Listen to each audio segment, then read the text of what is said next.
آپ کے کراچی والے جب ادھر آئے تھے، یہ فیصل واوڈا، اور میں اس کا گواہ ہوں، جب اندر آئے تو مجھے کہا کہ وہ آپ کا مرکز، میں نے کہا یہی ہمارا مرکز ہے، تو مجھے بتایا بابا جی یہاں پہ رہتے تھے، میں نے کہا جی یہاں پہ رہتے تھے، وہ سامنے ان کا گھر ہے، تو کہہ رہا کہ اب سعد صاحب جو ہے امیر محترم کا نام لیا، وہ بھی یہاں پہ رہتے ہیں، میں نے کہا حضور وہ بھی یہاں پہ رہتے ہیں، تو سامنے وہ چھوٹا سا کمرہ تھا، تو اسی کمرے میں جب بٹایا تو وہ ادھر ادھر دیکھنے لگا، اسی وقت ان پر ہیبت طاری ہو گئی، اور پھر جب وہ امیر محترم آئے، بات تو ہم اس کو پہنچا چکے تھے مذاکرات میں، جو انہوں نے ہمیں آفرز دیے، یہ کراچی ہے اور یہ بات میں نے بار بار کی ہے، اور الحمدللہ پھر اللہ کے گھر میں اور پھر اتنی ذمہ داری کی جگہ پر جھوٹ بولنا یہ بہت بڑا جرم ہے، اور یہ بار بار میں نے پشتو میں، اردو میں، یہ ہے سوشل میڈیا پر، کہ انہوں نے ہمیں کہا نا کہ آپ اس معاہدے سے پیچھے ہٹ جائے تو ہم آپ کو یہ دیں گے، ہم آپ کو یہ دیں گے، تو ہم آپ کو یہ دیں گے، بہت ساری انہوں نے ہمیں آفرز کیے، سینٹ بھی دیں گے، ہم آپ کو آن دا اسپاٹ جتنا پیسہ آپ مانگتے ہیں ہم آپ کو پیسہ بھی دیں گے، اور یہ نہیں کہ ہم یہ پیسہ اس لیے دے رہے ہیں کہ ہم آپ کو خرید رہے ہیں، نہیں، آپ تو ماشاءاللہ دین کا اتنا کام کر رہے ہیں کہ ہم یہی چاہتے ہیں کہ ابھی آپ ایک مسجد میں کر رہے ہیں تو ہم آپ کو بازار میں لے کے چلے، ابھی آپ صرف پاکستان میں کر رہے ہیں تو ہم چاہتے ہیں کہ آپ جو ہے نا دنیا میں گھومے پھرے، اس کو بھی ہم پاسپورٹ دیں گے، آپ کو بھی وہ پاسپورٹ دیں گے، تو آپ کو ویزوں کی بھی ضرورت نہیں رہے گی، آپ گھومے پھرے، اس مشن کو آگے بڑھائے، اپنے مساجد کو پیسے دے، اپنی مدارس کو دے، اپنے شہداء کو دے، اس پہ آپ دین کی خدمت کرے، اس طرح کی، اور آئندہ کے لیے تیسری جو سب سے بڑی انہوں نے دی، آئندہ کے لیے ابھی سے جو بھی قومی حلقہ ہو، جو بھی صوبائی حلقہ ہو، وہ ابھی سے آپ ہمیں بتائیں کہ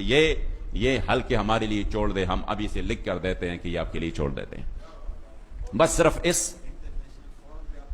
انٹرنیشنل فورم پہ جا کے بات کریں گے، آپ فرانس جائیں گے، آپ فلاں ملک جائیں گے، آپ پیرس جائیں گے، ان کا یہ مطلب تھا کہ یہ جو ہے نا مولوی ہے، اب ان کی آنکھ اس طرح کھلی رہ جائیں گی کہ یہ تو معاملہ ٹھیک ہوا، تو ٹھیک ہے ہم جو ہے نا اس میں یہ کرتے ہیں وہ کرتے ہیں، جب بات کی تو ہمیں تو امیر صاحب نے کلم کلا جو ہمیں انہوں نے بات کی تھی ترجمانی کے طور پر، ہم نے وہ بات آگے پہنچائی ان کو کہ ہمارا تو مقصد یہ نہیں ہے، ہمارا تو مقصد یہی ہے کہ جو ہمارے سامنے معاہدہ ہو چکا ہے اس پر عمل اب کیسا ہوگا، تو جب انہوں نے بات 3 دن تک ادھر رکا رہا، اور 3 دن یہ مسلسل کوشش کرتا رہا، یہ سبز باغ دکھاتے رہے، اور پھر ہر طرح، تو آخر میں کہا میں امیر صاحب سے ملنا چاہتا ہوں، تو میں نے کہا بات تو وہی ہوگی جو میں نے آپ کو کہہ دی ہے، کہہ رہے نہیں میں تعزیت کرنا چاہتا ہوں تاکہ ان سے میں تعزیت کروں، میں نے کہا تعزیت ہو سکتی ہے، تو جب آئے اور پھر امیر صاحب سامنے، تو انہوں نے پہلے دعا کی، تو دعا کے بعد کہا کہ